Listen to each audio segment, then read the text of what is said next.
নমস্কার বন্ধুরা, আমাদের চ্যানেল ওয়েদার বাংলাতে আপনাদেরকে অনেক অনেক স্বাগত। সো এখন আমরা এই ভিডিওর মধ্যে কথা বলবো ঘূর্ণিঝড় রেমালকে নিয়ে। ভয়ঙ্কর গতিবেগে ঘূর্ণিঝড় কিন্তু আঘাত হানতে পারে আমাদের দুই বাংলাতে, অর্থাৎ বাংলাদেশে কিন্তু ঘূর্ণিঝড়টি আঘাত আনার সম্ভাবনা কিন্তু প্রবল রয়েছে। কিন্তু কবে, কোথায়, কত গতিবেগে এই ঘূর্ণিঝড়টির ল্যান্ডফল হতে পারে সবটাই বলবো এই ভিডিওর মধ্যে। দয়া করে ভিডিওটি একদম শেষ অবধি দেখবেন এবং নতুন হলে অবশ্যই সাবস্ক্রাইব করে আমাদের সঙ্গে থাকবেন এবং পাশে থাকা বেল আইকনটি অবশ্যই বাজিয়ে দেবেন।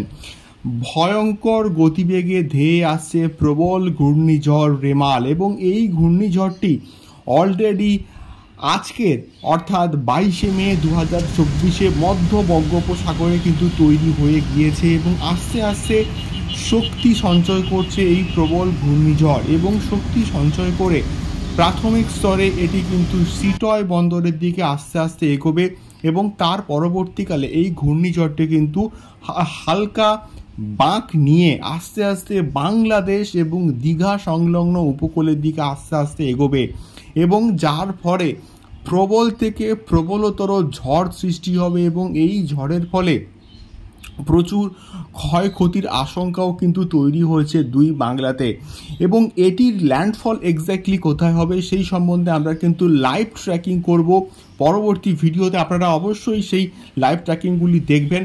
আপাতত এখনকার আপডেট হচ্ছে এই ঘূর্ণিঝড়টি কিন্তু তৈরি হওয়া শুরু হয়ে গিয়েছে এবং আগামীকাল অর্থাৎ 23শে মে 2024 বৃহস্পতিবার এই ঘূর্ণিঝড়টি শক্তি সঞ্চয় করে আরও অনেক বেশি কিন্তু শক্তিশালী হয়ে উঠবে এবং ল্যান্ডফল করার সময় এটির গতিবেগ সম্ভবত হতে পারে 140 থেকে 150 কিলোমিটার প্রতি ঘন্টা। তো এমনটাই কিন্তু মোটামুটি আবহাওয়ার খবর রয়েছে এবং যার ফলে প্রবল থেকে প্রবলতর বৃষ্টিপাত কিন্তু হতে পারে, প্রবল ঝড়ো হাওয়া বইবে এবং আমাদের কলকাতা এবং দীঘা সংলগ্ন এলাকাতে কিন্তু এই ঘূর্ণিঝড় রেমালের কিন্তু প্রভাব পড়তে পারে, এমনটাই কিন্তু মোটামুটি খবর রয়েছে এবং এমনটাই কিন্তু জানানো হচ্ছে আলিপুর আবহাওয়া দপ্তর থেকে। সো এটাই ছিল আজকে ঘূর্ণিঝড় রেমাল সংক্রান্ত এক্সক্লুসিভ আপডেট। আপনারা অবশ্যই ভিডিওগুলো সঙ্গে দেখবেন, একদম শেষ অবধি দেখবেন এবং লাইভ ট্র্যাকিংগুলো অবশ্যই দেখবেন এবং নতুন হলে অবশ্যই সাবস্ক্রাইব করে আমাদের সঙ্গে থাকবেন। দেখা হচ্ছে পরবর্তী ভিডিওতে ঘূর্ণিঝড় রেমাল সংক্রান্ত, সাইক্লোন রেমাল সংক্রান্ত আরও অনেক লাইভ ট্র্যাকিং নিয়ে এবং লেটেস্ট আপডেট নিয়ে। দেখা হচ্ছে পরবর্তী ভিডিওতে। নমস্কার।